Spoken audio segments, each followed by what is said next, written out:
I have a question. What's that song you're singing? Welcome to Watch Mojo, and today we're counting down our picks for the most compelling legal actions based on a single scene in a movie. Number 30, Royale with NFT, Pulp Fiction. They call it Royale with cheese. Royale with cheese.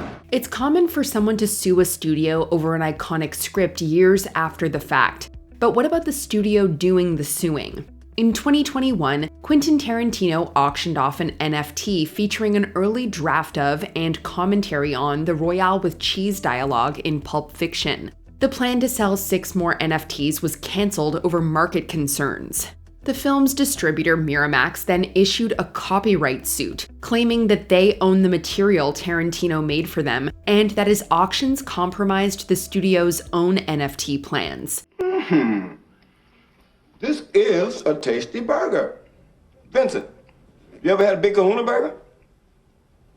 Want a bite? They're real tasty. The case was settled out of court, but sparked debates about artists' rights with their own creation. As Pulp Fiction showed, feuds over valuable goods can get especially messy when secrecy is involved. Royale with cheese.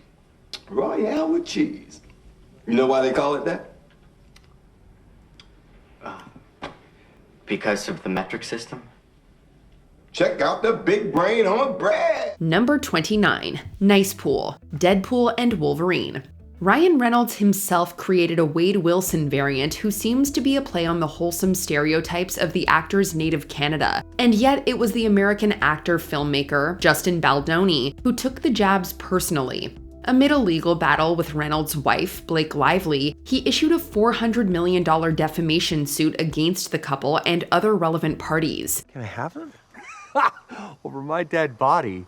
You're fun. Baldoni claimed that the purposefully obnoxious and ill-fated Nice Pool was actually an esoteric spoof of his own personality. He even claimed to have highly confidential material about the character's development, which proved this. Listen to me, gorgeous. How long does it take for you to regenerate? Regenerate? Although the judge promptly dismissed the case, one way or another, it goes to show that the Baldoni-Lively feud was very far from nice. It actually gets worse. Yeah. No way. Yeah, Not no, possible. it does. Number 28, Zanha Madre, Batman Forever. It wasn't just the second bank of Gotham being robbed in the opening scene of Batman Forever. The use of Los Angeles' iconic 801 tower for the bank's facade is already disillusioning for viewers familiar with the area. This included Andrew Lester, who designed the property's award-winning Zanha Madre Plaza. He sued Warner Brothers for copyright infringement, fearing his art's permanent association with Batman Forever. Only true justice. Let's see what justice has in store for you. The judge ruled that an architectural structure could be photographed with permission from the owner of the property it's built on. This was upheld on appeal 5 years later. The good news is that the Zanha Madre Plaza is mostly remembered on its own. The bad news is that Lester is remembered for being thwarted by Batman twice.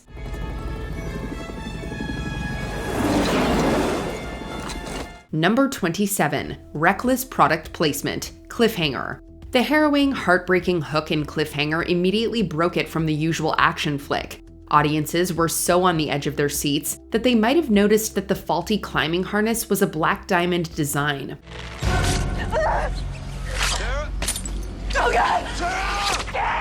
Or at least that's what the equipment manufacturers said when they claimed this sequence seriously misrepresented the quality of their product. They won their case against the production company, Carolco Pictures, ahead of the film's release, forcing the credits to include a note that the harnesses were modified. We're willing to bet that a lot more people noticed the product placement than the disclaimer. Even details of this infamous case have gotten lost in the abyss over the years.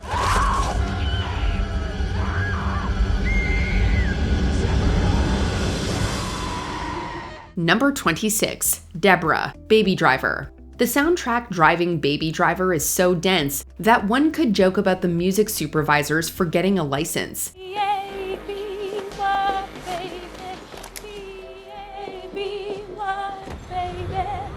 Well, it wasn't a joke to Roland Feld, the son and heir of T-Rex guitarist Mark Bolan. He sued Sony over the allegedly unauthorized use of the 1968 single Deborah, which scores the introduction of the hero's love interest of the same name.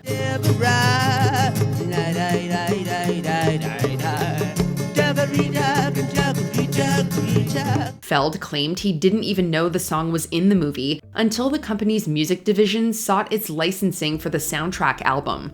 Supposedly unable to get their stories straight, Sony ultimately settled out of court. Even if a theft is too quick for even the perpetrators to notice, the law is bound to catch up. Well, aren't you mysterious? Maybe. Maybe. Number 25. Slip and slide responsibly. Dickie Roberts, former child star. It's all fun and games watching David Spade wipe out on a slip and slide. We can safely assume that this standout gag in Dickie Roberts, former child star, is discouraging using the water slide without water or with oil.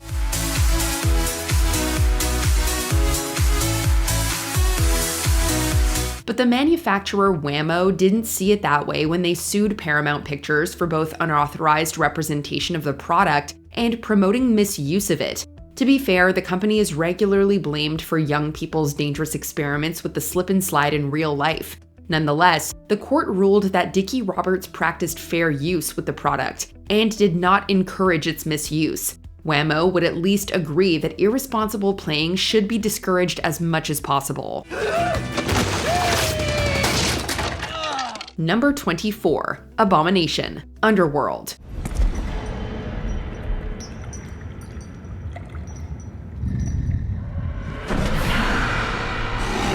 2003's War of the Wolves wasn't just on the screen. The publisher White Wolf Incorporated and author Nancy A. Collins claimed 17 counts of Underworld ripping off the World of Darkness game series and Collins's work. The generic genre movie overlapping with another specific vampire werewolf lore would be dismissed as coincidence were it not for the film's climax. As the Lycan, Michael, transforms into a vampire, Victor reflects on his daughter becoming pregnant with an abomination by a Lycan. This seemingly unique concept of a vampire-werewolf hybrid is in fact featured in the World of Darkness games, where the creatures are named abominations. I loved my daughter.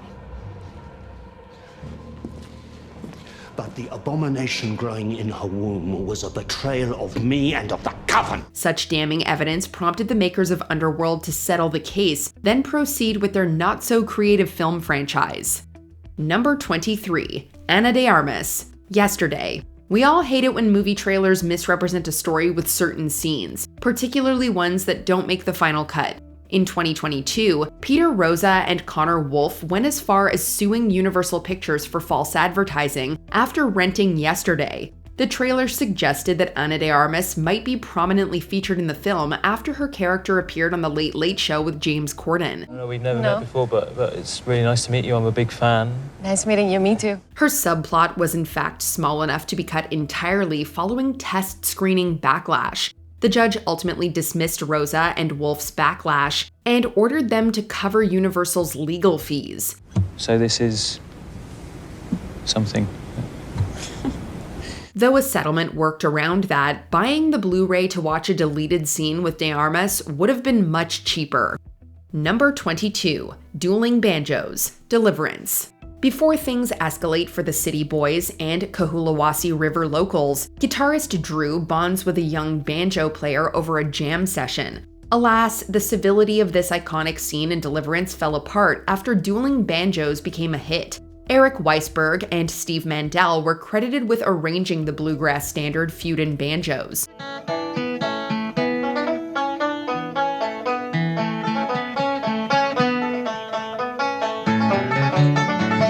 Arthur Guitar Boogie Smith sued Warner Brothers for neglecting to mention that he composed the original piece.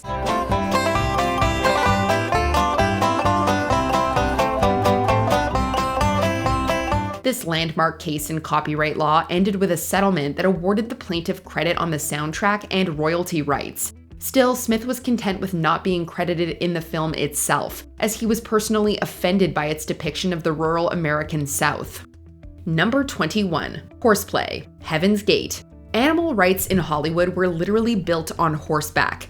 A fatal horse stunt in 1939's Jesse James established the rule that the American Humane Association must oversee film production's treatment of animals. If the legendary bomb Heaven's Gate was known for nothing else in 1980, it was for defying that rule during the Western's epic final battle.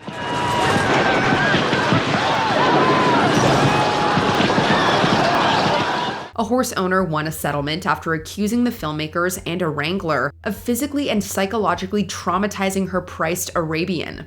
The AHA cited this case in their assessment that, without their supervision, multiple horses were injured or even killed in the frantic sequence. With yet more stories of abuse, it's speculated that Heaven's Gate inspired the filmmaking disclaimer, "No animals were harmed." Time last year I was in Paris. Number 20. Avatar.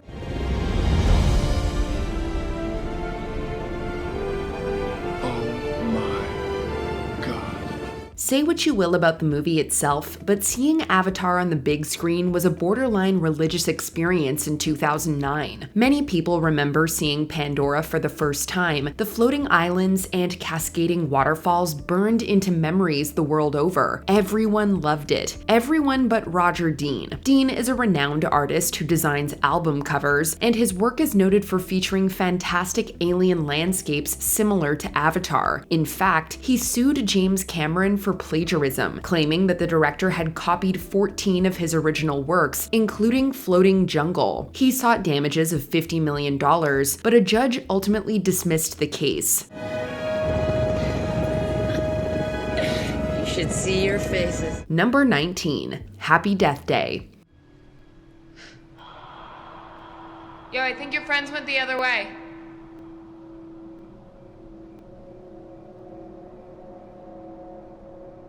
Can I help you? A fun movie that brings Groundhog Day into the slasher genre, Happy Death Day sees Tree Gelbman reliving the day of her murder over and over again. She first encounters her killer in a tunnel, and viewers are quick to notice that they're wearing a baby mask. Most people were probably creeped out, maybe a little bemused, but not Johnson Berticelli. He is the creator of King Cake Baby, the official mascot of the New Orleans Pelicans. Perhaps not coincidentally, the film also happens to take place in New Orleans. Berticelli sued the filmmakers for copyright infringement and sought to receive half of the movie's profits. In 2021, Universal City Studios reached a private settlement with Berticelli, the details of which were not released. Look, weirdo, I'm not scared. Why don't you go try this with one of the heifers at Delta Gamma? They're into cosplay. Number 18. Rasputin and the Empress. Open your eyes. Now, can you hear me? Can you hear me? You're so far away, Natasha. Turns out you can't just make up facts and present it as history. There's one scene in the movie where Rasputin overpowers Princess Natasha and puts her into a trance. It's also heavily implied that he overcomes her sexually. Natasha is modeled after Princess Irina Alexandrovna, whose husband, Prince Felix, helped murder Rasputin in 1916. In real life, Princess Irina was never overcome by Rasputin, and attorney Fanny Holtzman filed a libel lawsuit against the studio on her behalf. She ultimately won an out-of-court settlement with MGM and received $127,000 in an English court. The offensive scene was also removed from future releases, and the lawsuit gave rise to the all persons fictitious disclaimer that is often seen at the end of movies. Keep looking, or you'll be lost forever in the dark. Number 17. The Blues Brothers. You got us into this parking lot, pal. Now you get us out. You want out of this parking lot? Okay.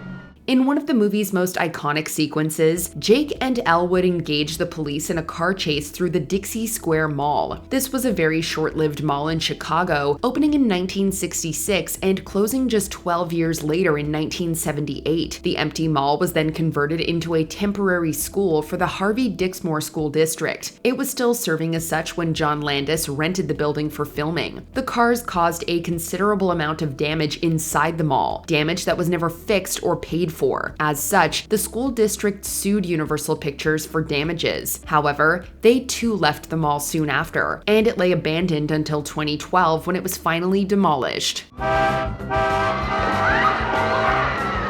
pants and burgers. Yeah, lots of space in this mall. Number 16, Resident Evil, the final chapter.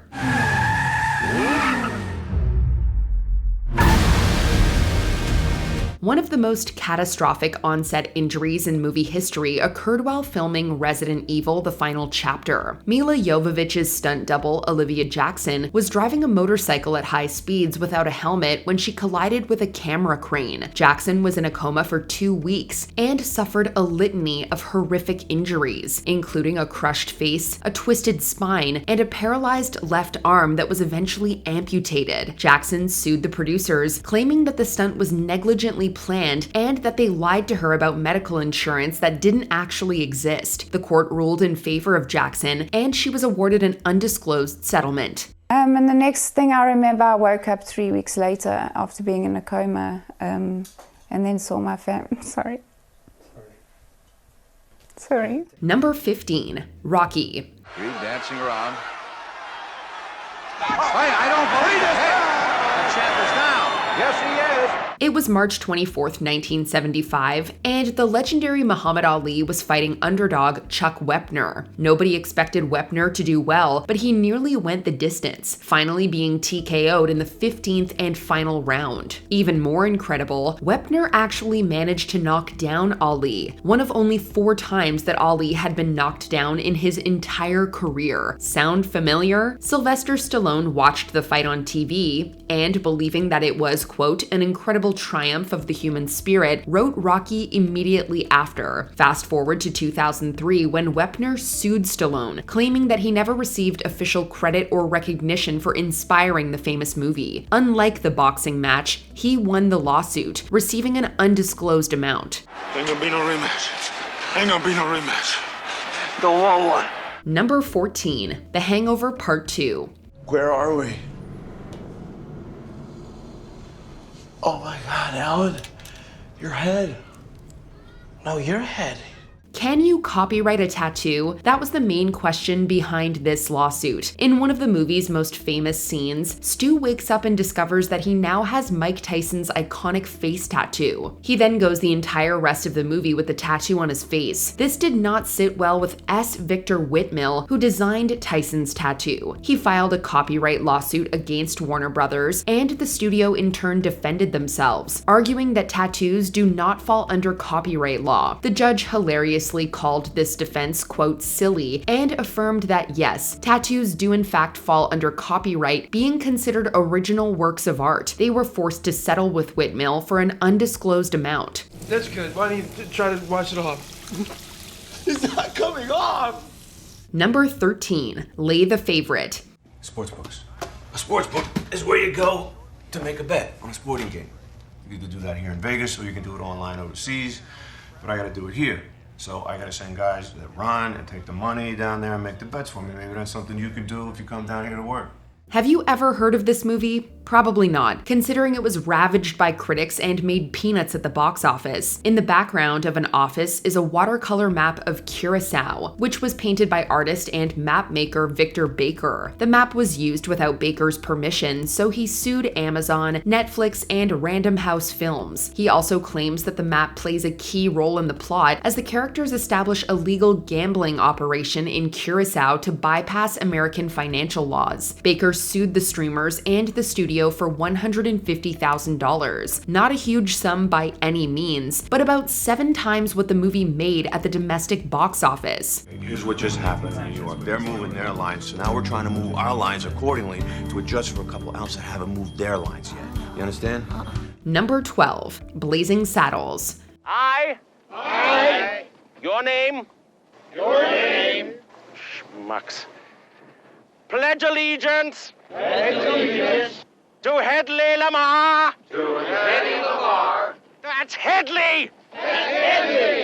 One of the primary villains of this legendary comedy is Hedley Lamar, a crooked attorney general who wishes to ruin the town of Rock Ridge. His name is a play on Hedy Lamarr, an actress who enjoyed great success in the 1940s. Unfortunately, Lamar wasn't very pleased with her name being used as the source of a running joke, claiming that it was an invasion of her privacy. So she sued Warner Brothers for $100,000, about $700,000 when adjusted for inflation. Writer-director Mel Brooks found it an honor to be sued by Lamar, and neither he nor Warner Brothers found the lawsuit worth fighting, so they simply settled out of court for an undisclosed amount. Thank you, Hetty, thank you. It's not Hetty, it's Hedley Lamar. The hell are you worried about? This is 1874. You'll be able to sue her. Number 11, Back to the Future Part 2. What happened to Grandpa? Oh, he threw his back out again. How's Granddad's little pumpkin? How did you do that? How did he do that? Oh, out on the golf course. This movie set a huge precedent for the future of film. Turns out you can't just model one actor after another and pretend that it's them. Crispin Glover refused to return for Back to the Future Part 2, citing an insulting salary and a disagreement around the first movie's consumerist ending. Robert Zemeckis got around that by hiring another actor named Jeffrey Weissman and dressing him up as Glover with the use of facial prosthetics. Glover was irate and sued the producers, claiming that they had no right to use his likeness. He was right, and the parties settled out of court. There is now a legal clause in the Screen Actors Guild forbidding filmmakers from doing this again. How many times have we heard it, George? Mom, I can't let him think I'm chicken. You're right. Well, you're right. Number 10, The Devil's Advocate. Here's a warning to all future filmmakers. Be really careful that your designs weren't accidentally lifted from something else. When The Devil's Advocate was released in 1997, sculptor Frederick Hart noticed that the sculpture in Milton's apartment looked suspiciously like his ex nihilo, which is adorned on Washington's Episcopal National Cathedral. Both Hart and the cathedral sued Warner Brothers, and a judge claimed that they had a substantial likelihood of winning the case. Warner Brothers settled with the plaintiffs before it went to trial, and they were forced to make digital edits before the movie could be released for sale. Got me! Got me! Yes! Wow! Oh, yes!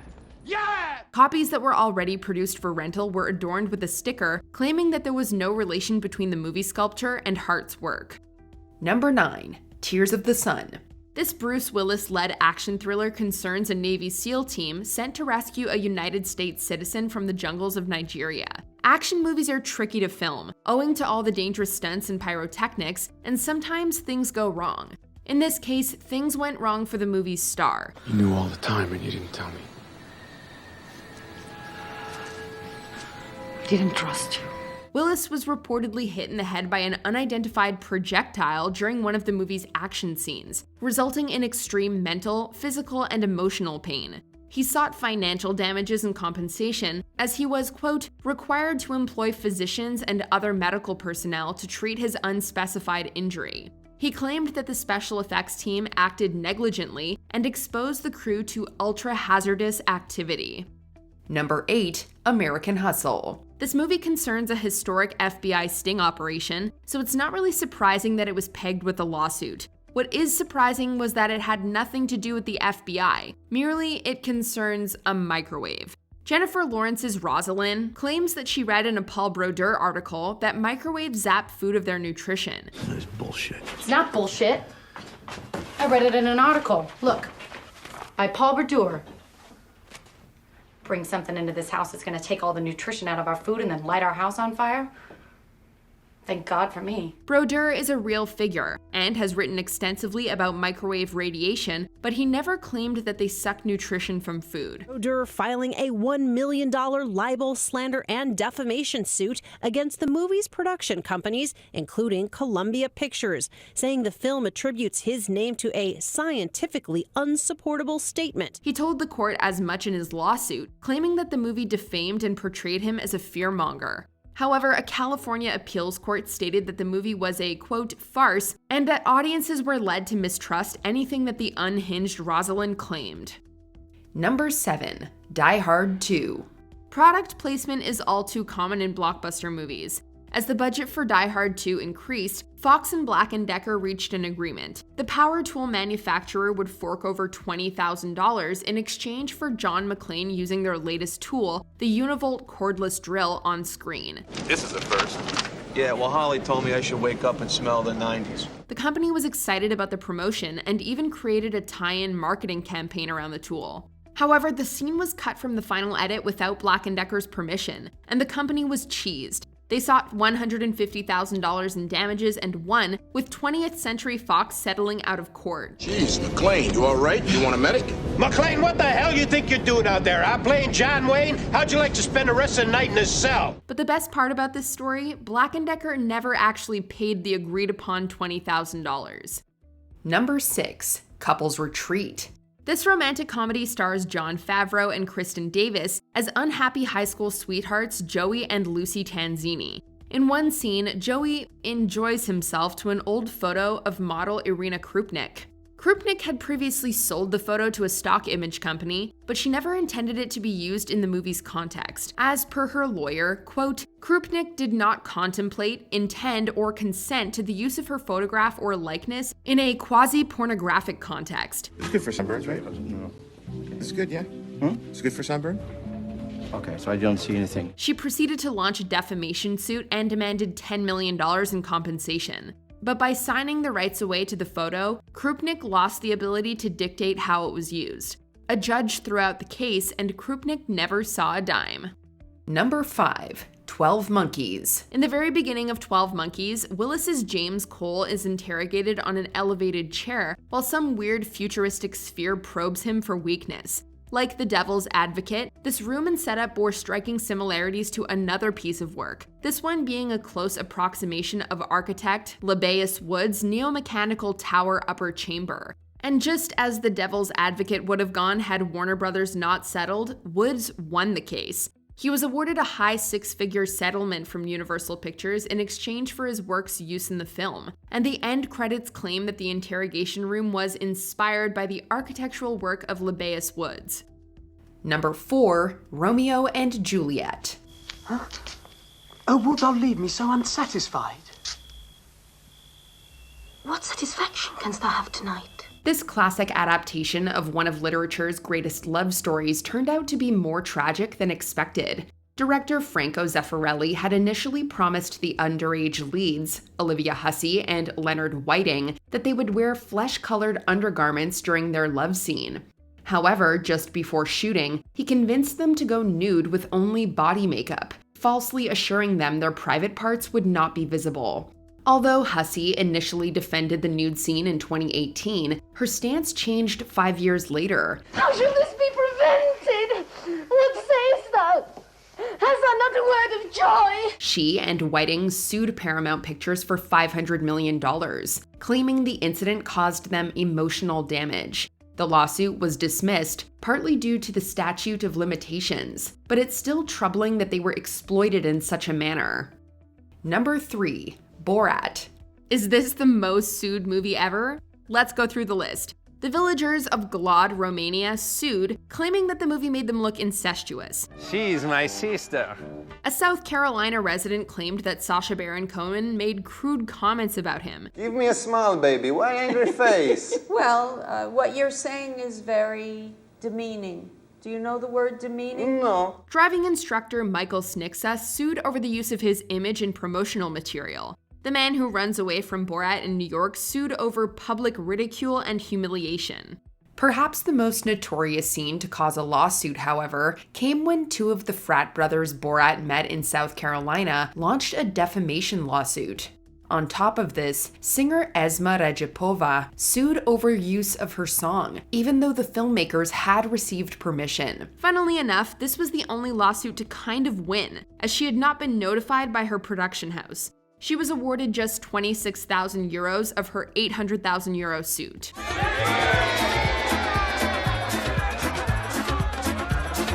Number 2. The Interview. It was perhaps inevitable that a satirical film from Seth Rogen would stir some controversy. Dave. Kim. Are you ready to share with the world that gorgeous smile of yours? Sure enough, the interview contained a graphic death scene of Kim Jong-un that led to intimidating threats from the North Korean government. But as it turned out, the real issue arose from a much more innocuous detail. After hackers threatened to attack theaters that showed the movie, the studio opted for streaming. Kernel Films, the stealth startup handling the release, hired another company, Newstar, to ensure the streaming was secure. According to Newstar, though, Kernel never paid their $1.1 million fee, so they dragged them to court for it. How many times can the U.S. make the same mistake? As many times as it takes. In the end, the interview caused a lot more trouble than it was worth. Before we continue, be sure to subscribe to our channel and ring the bell to get notified about our latest videos. You have the option to be notified for occasional videos or all of them. If you're on your phone, make sure you go into your settings and switch on notifications. Number 1. Twilight Zone, the movie. Much like an actual episode of the Twilight Zone series, its movie adaptation became linked to a real-life tragedy. Can't believe it, you know? I can't. Bill, drink your beer. Relax. What do you mean, relax? In the film's Time Out segment, Vic Morrow plays a bigoted man who was sent back in time to experience life on the receiving end of prejudice. The script initially featured Morrow's character rescuing 2 children during the Vietnam War. However, the young actors portraying the children were hired illegally and made to work at night. Tragically, while filming a scene involving a helicopter, Morrow and the children were killed when the aircraft crashed. Civil and criminal lawsuits were filed, with director John Landis and others being tried and ultimately acquitted of manslaughter. The bitter legal battles eventually led to stricter safety regulations in the industry. Holy Toledo! Hey, you guys! What happened up there? What are some other lawsuits that we missed over movie moments you may have missed? Give your statement in the comments.